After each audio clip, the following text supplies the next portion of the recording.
Blackthorpe Barn, we reckon, was built in about 1550. And this is based on the joints of the construction of the big timbers in there. But something like this is quite an estimated thing. It could be anything from 1500 to even maybe a little later, maybe nearly 1600. But the barn is probably the result of the giving up of all the land that was owned by the abbey at the time of the dissolution of the monasteries in 1539. When all the land was owned by the monasteries, was handed out to local people, and round here it was handed out to the Drury family. And so we think that actually it was the Drury family who built this building. It was a threshing barn, which is basically, it's the barn where you bring in sheaves of corn from the cornfield. These are bundled sheaves of wheat with the ears of grain on the end, and they would be stored inside the barn at one end, and then during the winter you'd open the big doors this end and the other end over there. The air would flow through and you'd beat the grain on the ground, and it knocks the grain out of the ears, and so that's called threshing, and that would happen in here. Now, ever since about 1990, we've been developing the barn as a public venue for a series of activities which have grown over the years. It started as being a place where we sold Christmas trees back in about 1990, and I stood in the middle of the barn selling mulled wine, and there was a little craft fair at the other end.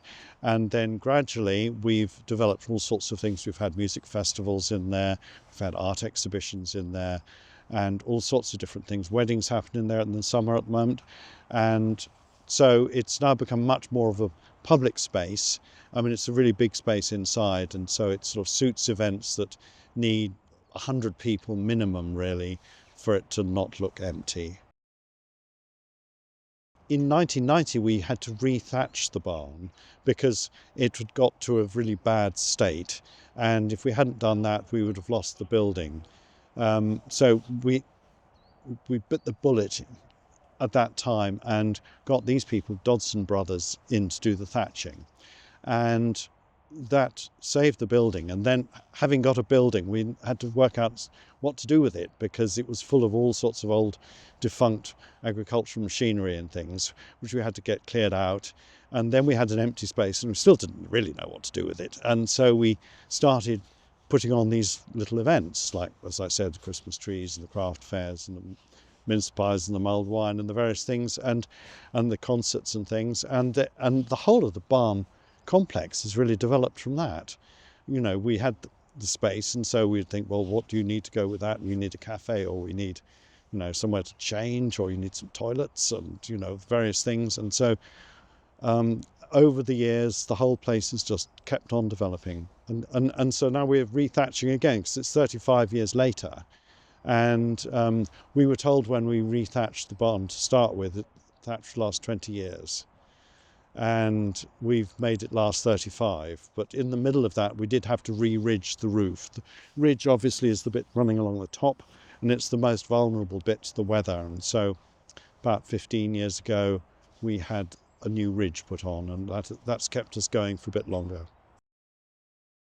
Well, we're in Suffolk, and so Suffolk thatch has its own style. Each area of the country has its own style, and everybody, of course, feels that theirs is the most important and the best. So, of course, we feel that in Suffolk. And in the Suffolk style is that at the end of the ridge, you have a sort of pointy up thing, a sort of feature. And when this thatch was actually done, the Dodson brothers actually come from Huntingdon, and so they do their own style, which is the Huntingdon style. And when it was done last time, the Huntingdon style at the ends curved down. And so I'm very used to that, because that's what this barn looked like for a very long time, until the ridge was redone. And then I was told that it was all wrong for Suffolk. And so the ridge was then redone in the Suffolk style, and that's what we've lived with for the last 15 years. And now we have to decide, are we going Huntingdon style or Suffolk style with the rethatching? And I've decided it's going to be Suffolk style, because I think that's what's appropriate around here. This has been quite a debate. It would be great fun in a way to do that. As I got this idea of hares running along the roof. But this is a functional building. An old barn is a functional building, and I don't actually think it's appropriate for this building to do that. I also think that with the scale of the building, having things running along the roof, it would be quite difficult to judge what sort of size to make them to look right. But I think these things are more appropriate for a little cottage where you've got, I don't know, 2 or 3 hares, or there's a pheasant or a fox or something sitting there on the roof, and where you can all smile as we go past. I think they look fabulous. But here I just don't think it would really be quite right on this roof.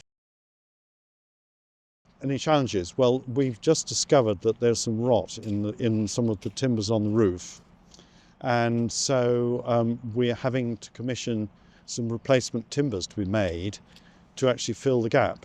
And we only discovered earlier this week that this is a problem, and so we've had to commission these things, and they're going to be coming from another part of the country, and it's going to take 10 days for them to arrive, which in the scheme of things doesn't sound very much, but we've got up to 12 thatchers working on this thing, and so there is a danger of them all suddenly getting delayed, because they can only thatch in a certain direction and a certain speed, and suddenly they're going to have nothing to do. So we are going to be actually getting some of hazel grown on the estate to be harvested, which they can then make into brooches and pegs and things to actually use on the roof.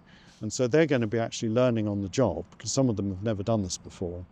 And so the older ones are going to be teaching the younger ones, and we're going to have this material which is totally local to Rougham. It's going to be from Rougham on a Rougham roof.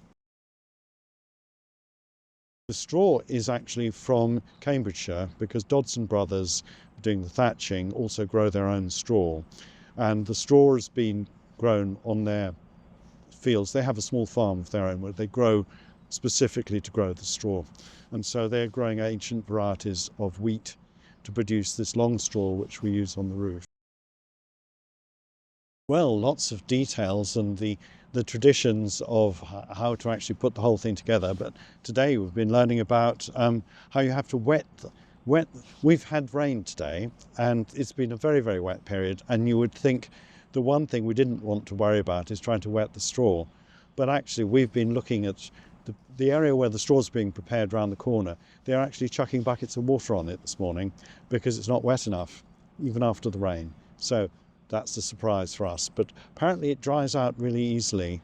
And I suppose if you think about it, if a thatch roof didn't dry out very easily, the whole thing would just become like a sponge, wouldn't it? And just heavier and heavier and wetter, and the whole thing would be a disaster. So actually the moisture wicks out of the straw, and where you have a barn where it's open on the inside as well as the outside, it actually dries out rather well, apparently. I'm absolutely thrilled. I think these people are marvellous, and because they came 35 years ago and we have them coming again, there's this incredible sense of continuity. And some of the people who are working on this actually worked on it 35 years ago. That's a wonderful, wonderful cycle, I think.